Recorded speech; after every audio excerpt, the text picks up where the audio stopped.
प्रश्न आ रहा है, 2 लाख रुपए मिलेंगे इसके लिए। 8वां प्रश्न ये रहा आपके सामने। किस देश के राष्ट्रपति का आधिकारिक निवास क्रेमलिन है? The Kremlin is the official residence of the president of which country? A. Russia, B. Iraq, C. Angola, D. Argentina. रूस, इराक, अंगोला, अर्जेंटीना।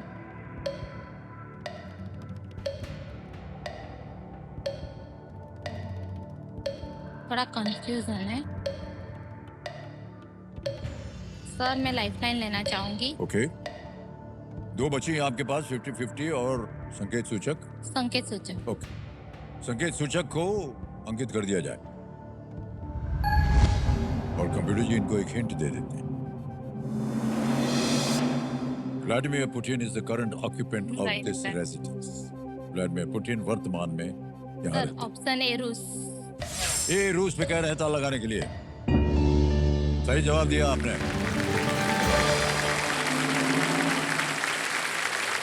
कितना आसान था ये।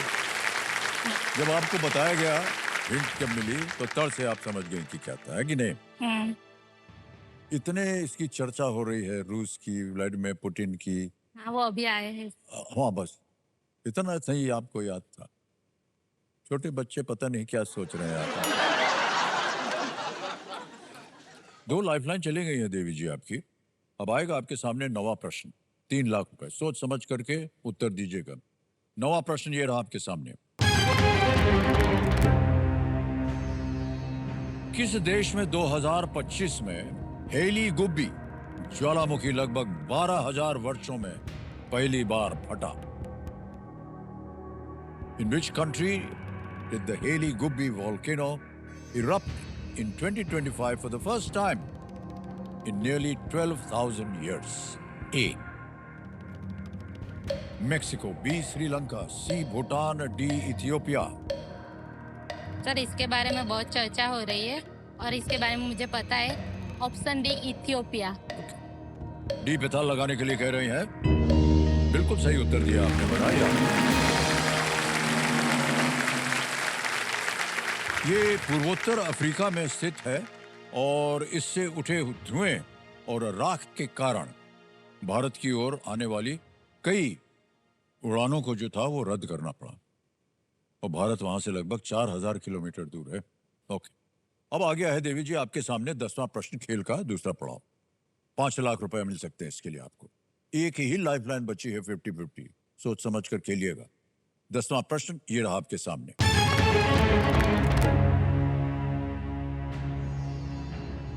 इनमें से कौन सा राज्य पहले नॉर्थ ईस्ट फ्रंटियर एजेंसी के नाम से जाना जाता था?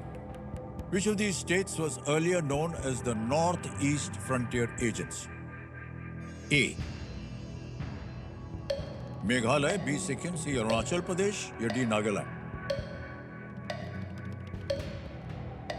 पहले उसको नॉर्थ ईस्ट फ्रंटियर एजेंसी के नाम से जाना जाता था। सर, अरुणाचल प्रदेश लग रहा है।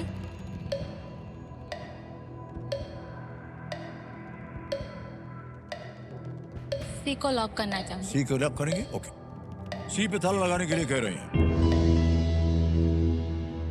नहीं नहीं, ठीक है, बिल्कुल आपका उत्तर सही है। घबरा गए, बधाई हो, आपने 5 लाख रुपया जीत लिया है। पहली बत्ती रहे इनके लिए। वेल प्लेड हिना जी, 5 लाख रुपया मिल गया। आपका ऑटोग्राफ मिल गया। बहुत बहुत बधाई।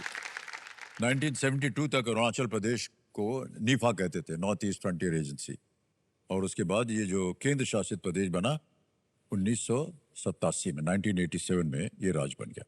5 लाख रुपया जीत लिया, चेहरे पर आपके मुस्कान आ गई। 5 लाख रुपया देख के नहीं बोल रहे हैं ऑटोग्राफ मिल गया। सबसे बड़ी खुशी वही है ना। लेकिन सबसे ज्यादा खुशी इस बात की है कि आपने 5 लाख रुपया जीत लिया है। बहुत बहुत बधाई आपको। और अब बताइए कि ये जो धनराशि जीत लिया आपने, ये जाएगा कहाँ? सर, ये 5 लाख में मम्मी पापा के लिए घर लेना चाहती हूँ और घर लेना चाहते हो, वाह। क्योंकि वो अभी रिटायरमेंट एज पर है और अभी मैं उन्हें सारी खुशियाँ तो देना चाहती हूँ और एक अच्छे एरिया में घर देना चाहती हूँ। और मैं गांधीनगर में रह रही हूँ और मम्मी पापा है वो अहमदाबाद में हैं। दूर रह रहे हैं, अच्छा नहीं लगता क्योंकि वहाँ मैं अकेली हूँ। पहले तो बहुत अच्छा लग रहा था कि मैं गांधीनगर में रहूँगी, ये करूँगी, वो करूँगी, मेरी जॉब वहाँ है। पर मम्मी पापा से दूर हूँ तो मुझे लगता है कि मैं उन्हें मेरे पास बुला लूँ, वहाँ उन्हें घर दूँ और हम साथ में रहे, इसलिए मैं ओह, घर बहुत के अच्छी लिए बात। तो आप चाहती हैं कि गांधीनगर में आपको घर मिले। हाँ। अभी माता पिता जो है अहमदाबाद में रह रहे हैं, ओके। तो अकेले रहते हैं तो कैसा लग रहा है? आपने कहा अच्छा नहीं लगता है। मुझे बोलना बहुत पसंद है, वहाँ कोई बोलने वाला ही नहीं होता, अकेले अकेले बहुत पसंद है।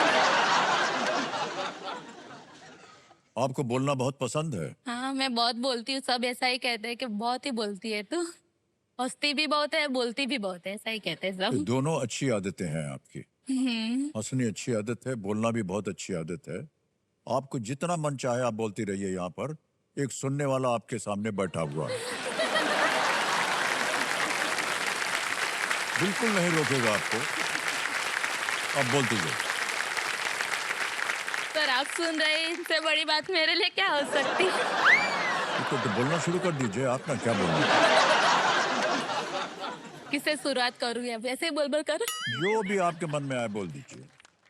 सर, मैं आपकी बहुत बड़ी फैन हूँ, आपकी मूवी देखना मुझे बहुत पसंद है।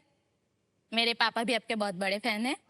जब मैं छोटी थी ना तब वो Max Sony Liv Sony Max वाली चैनल पर सूर्यवंशम मूवी हर संडे वही हम देखते रहते, वही चलाओ वही देखते रहते। पर आपका वो मूवी मुझे बहुत अच्छा लगता है क्योंकि आपकी उसमें जो वाइफ थी ना वो कलेक्टर बनती ना, वो मेरा ड्रीम था इसलिए। पर आप भी रिस्पॉन्स कीजिए, मैं अकेले बोलूं तो लगेगा कि ये तो पागल हो गई है।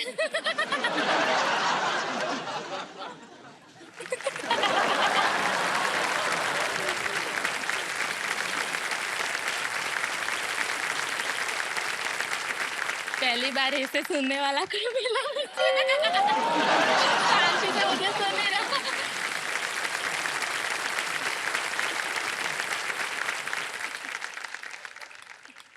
बोल दीजिए सर कुछ। सच्ची बोल दीजिए। सर प्लीज बोल दीजिए।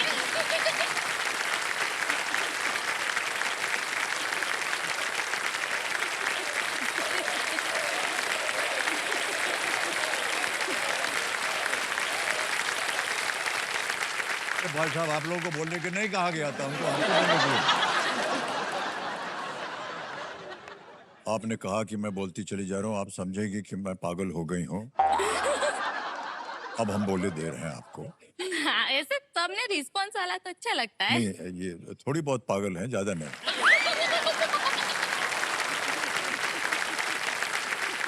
लेकिन ये पागलपन बहुत ही सुहाना है आपका, इसको हम स्वीकारते हैं। और मान लीजिए कि जब आप गांधीनगर में अकेली होती हैं अपने घर में और वहाँ कोई मिलता नहीं आपको बात करने के लिए, दीवार है, खिड़कियां हैं, उनसे आप बात कीजिए। बाहर जो वातावरण है उनसे बात कीजिए। हाँ, वो तो मैं करती हूँ। हाँ, करती हैं ना। हाँ, वो फिर- पंछी देखती हूँ या हाँ, पेड़ इनसे आप देखता हूँ, बात उससे कीजिए। बातें कर देती हूँ मैं। बिल्कुल, वो जवाब भी देंगे आपको। अच्छा लगता है।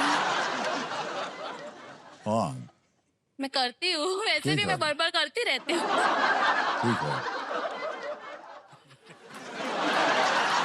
और कुछ नहीं?